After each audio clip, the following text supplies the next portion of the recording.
The essential function of foreknowledge. This inspired statement by Peter on the day of Pentecost reveals that in foretelling future events through his prophets and accomplishing them in history, God takes into account what he, by his foreknowledge, knows will be the actions and reactions of men.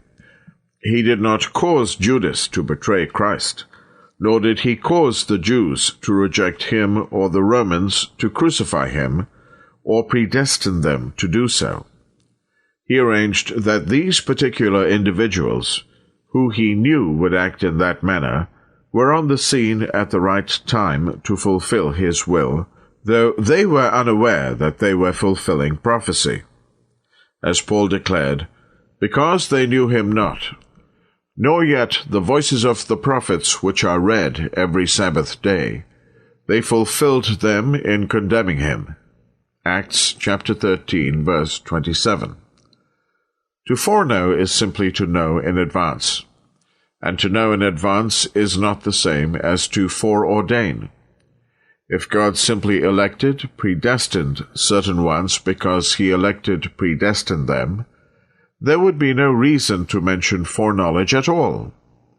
Clearly, that God foreknew certain persons would believe the gospel was the reason for electing, predestining them to the special blessings.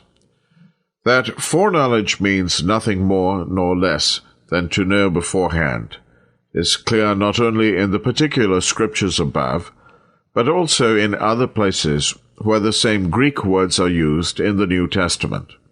In referring to Jewish leaders of his acquaintance, who he says, "knew me from the beginning," that is, before that day, Acts chapter 26, verses 4 and 5, Paul uses the same word, progonisko, translated at Romans chapter 8, verse 29, "for whom he did foreknow."